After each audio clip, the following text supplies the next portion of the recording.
much this week, but once in a while I'll grab his podcast, or his show, and his interesting points that other people don't make. Everyone has their own unique thing to add, to bring to the table, just like you do, just like I do. Sure, yeah. Right. And in his case, it's because he's got a law background. So he gets into some really interesting stuff and brings out a different perspective. And I think what he was mostly saying is it's technically not a stock, and people get all mad. It's like, it's not a stock. I mean, it's not a stock that you can trade and accrue value on, but it is a stock. And, well, it's not. Yeah, it's not a stock like the publicly traded ones, but it is still one kind of stock. Like, it is legally defined as a stock. It has all the things that go with it. That goes back to Paul Noonan's Twitter thread. He covers that and a lot of other things. Yeah, I didn't see that. I'll take a look at it. One of the things he said is, I was going to go ahead and buy some himself later on in the week. And sometimes I think he feels bad because he's like, I kind of was a schmuck about that. But he said there was a clause in the write-up, in the thing that you have to sign to get the stock, that if you criticize the NFL, they can sue you for $500,000. What?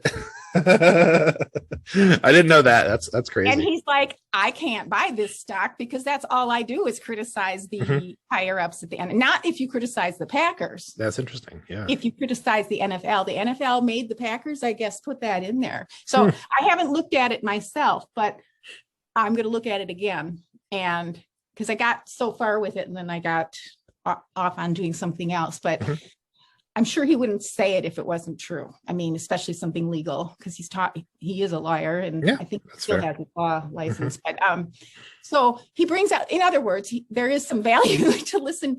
I like to listen to all sides of things, not always, but I mean, sometimes it's pretty cut and dry, but I'm not criticizing anyone who doesn't like Florio. I get it. I definitely get it. Easy to not like him, that's for sure. It is. Yeah, he can be really annoying.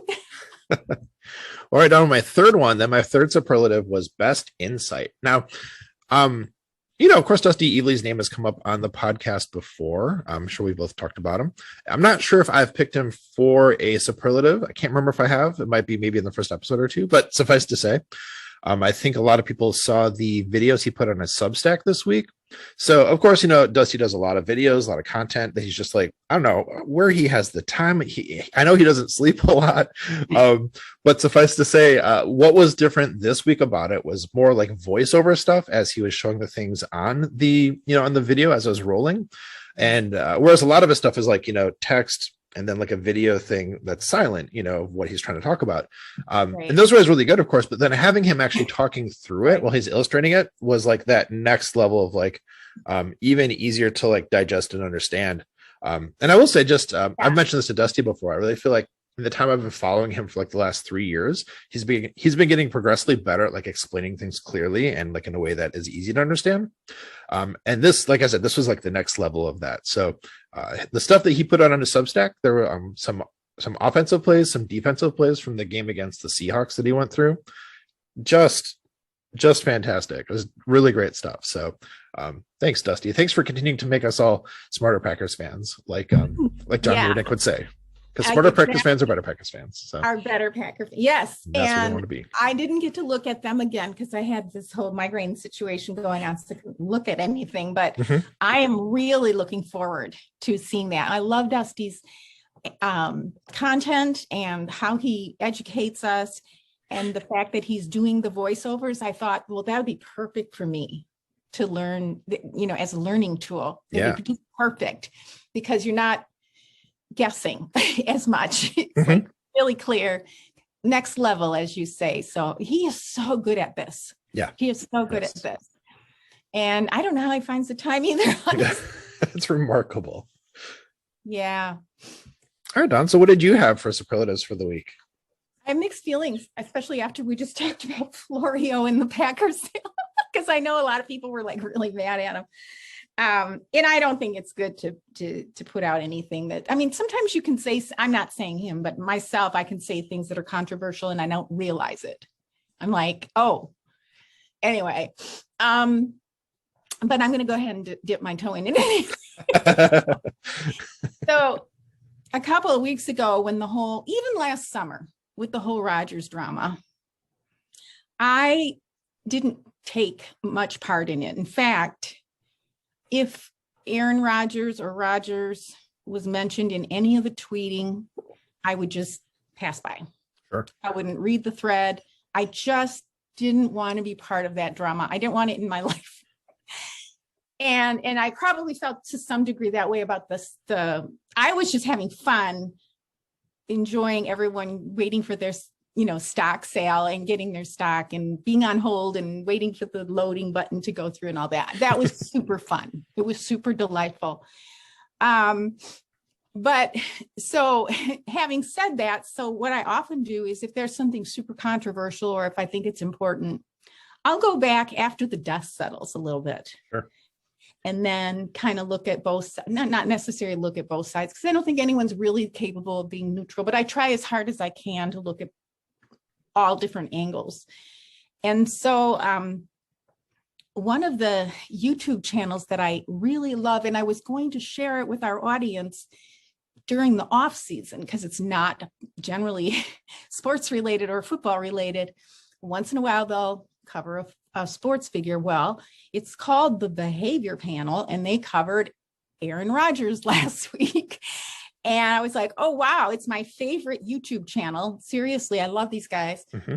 And they're covering Rodgers. So I have to bring this up now while it's still kind of fresh in our mind. Now, let me tell you why. So the Behavior Panel is a panel of 4 gentlemen who are the top in their field in body language experts. They train like the CIA and the FBI and the military, as well as business executives, how to read body language and also language, not body necessarily, but just language. They're experts in many different things. They all hold multiple degrees, have incredible resumes. So a while back when the Rodgers things happened in the summer, I said, why don't you do Aaron Rodgers? Because I was curious, because he came back from his hiatus or whatever it was, and he had that written statement, and he was obviously well prepared. He hadn't spoken for, since the last season. So I'd be real curious to hear what they had to say about it. Well, they did Aaron Rodgers with this most recent kerfuffle. So I was like, oh, well, I was kind of hoping they would bring in all the videos, and usually they bring in short clips of multiple different videos. They're trying to do is get a baseline on a person. And they don't say this person is lying or this person is telling the truth. What they do is they just bring out things that might be, if they were interviewing them, they would go further.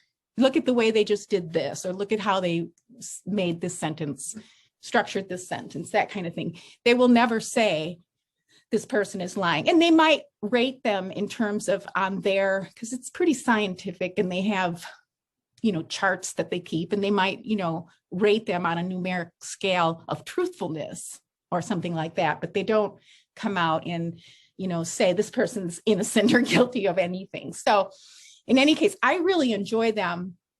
I look forward to their channel, and I pretty much watch, and this is really rare for me, whatever they come out with every Thursday. I just look forward to it. And so they did Rodgers last Saturday, which is unusual. And 2 of the 4 panels didn't even know who he was. One guy, yeah, so they're not football fan. One is not a football fan, and the other one, he's from Canada, and he's actually British. So he's not interested in American football at all. So they're pretty neutral just by the virtue of the fact they don't know who he is. They don't have any dog in the fight. So anyway, they're top body language. It was, I thought they're a great channel for bye weeks and for off season. And they do intersect occasionally with sports. I think they did Simone Biles also. And they do take requests, and I've been listening to them since day one. And I'm not the only one who asked for Rodgers, but they did it. I would just say that regardless of what you think on the matter, it's worth listening and or watching. I sometimes just listen to YouTube with them. You want to watch because they're pointing out body language, and they're actually, taking the clip out so you can really see what they're talking about. So it is somewhat visual.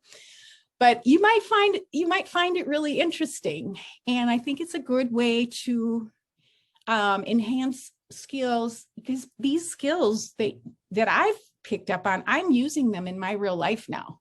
It's like, Wow. oh, yeah.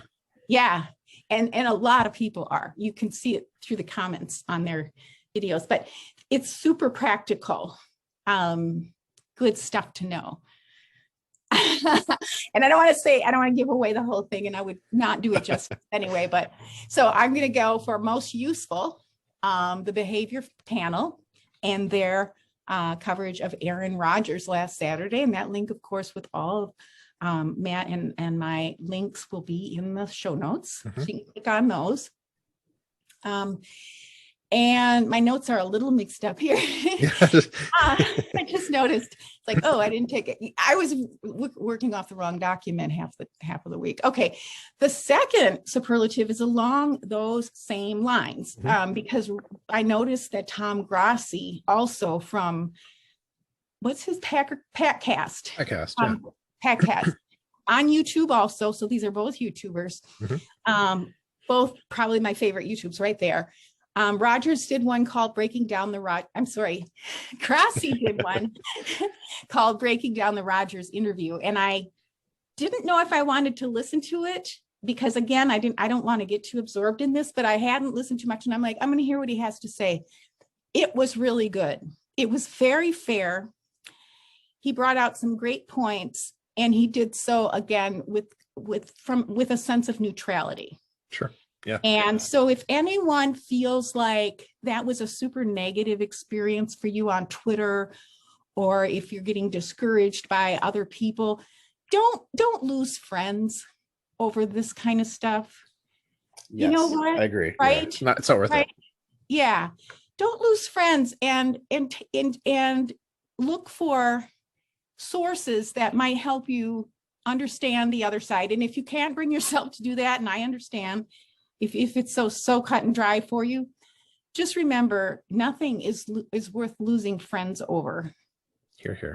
Blocking people, unfriending, whatever you're doing out there, it's just not worth it. These are celebrities, and they don't know who we are. It doesn't make any sense to even lose a night's sleep over it, or be angry, or carry around angst. And I think that's why when super crazy things like this happen, I sort of just like, and even the thing with Florio and the stock, it's like, this is getting old. You guys are making this a thing, and he's just playing you. Yeah, exactly. Yeah. And it's kind of sad, and sometimes it's funny. I mean, there are some people who say it's funny. You can look at some of the comments and they're hilarious and all that. And we get a lot of fun memes out of it and all that. But truly, truly, truly, what's most important is our Packer community, and community in general, right? Don't you think? Absolutely. I mean, I said it before. I mean, I think I love the Packers community about as much as I love the Packers. Right. And so that leads me to my third superlative. Oh, yeah. Good segue. Yeah, I just realized. So, sweetest gesture, and it goes to Preston Odinson. And we don't know who this guy is, right? He's at Downtown Rams. I don't know if he's a Rams fan. I don't know. He's from LA, I think. But he made a wonderful gesture, and it said, he tweeted, any Packers fans out there who wants to become a shareholder, but maybe it's, and my thing is cutting off here, sorry, but maybe it's just not in the budget, ?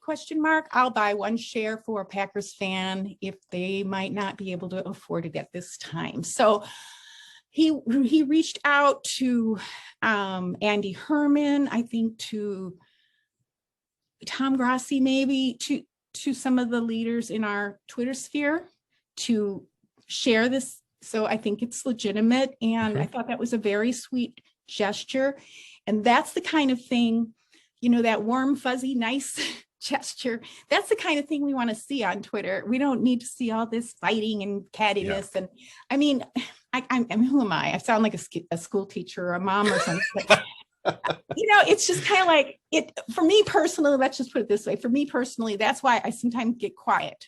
It's like I have to take a little time away and just get away from all this silliness and all this speculation. And what happened last summer was a lot of speculation. It still is to this day. We don't know what happened, and who cares? Let's just watch some football.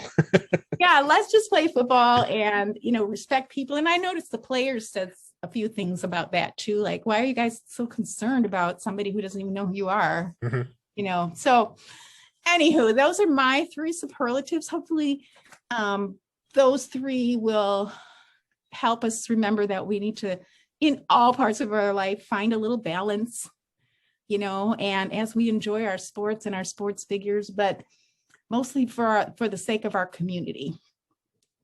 Solid perspective, Dawn. I love that. That's awesome. I hope I didn't sound too lectury. Nah, I don't think so. All right, we should probably wrap up here. So, any final thoughts, Maddie? No. I was just gonna say, where can we find you on the socials? Yeah, I am. Well, we have Hey, we like your pod. Hey, !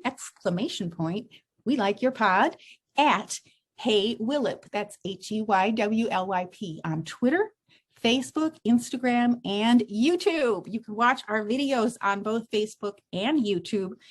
And so if you're not interested in podcast and listening and you want to watch us actually record the show, you can do that on the videos. And myself, I am Dawn Daquisto, DAWN DACQUISTO, and I'm in all of those same places. And where are you on the socials, Maddie? Yeah, mostly on Twitter. So I'm Matt Trombone on Twitter. That's 3 T's in the middle. Friends, please subscribe, rate, and share. Hey, we like your pod wherever you listen. It helps us grow our audience, and keep doing what we do. Yes, it really does. And we appreciate you all joining us here. We're both so glad to know you, to be fans of you, and to have the luxury of being fans of the most storied team in the NFL. We appreciate your support, your subscriptions, and sharing our pod. And we look forward to seeing you next week on Hey, we like your pod. Happy Vikings Week. School hole. I don't even like purple. Like purple.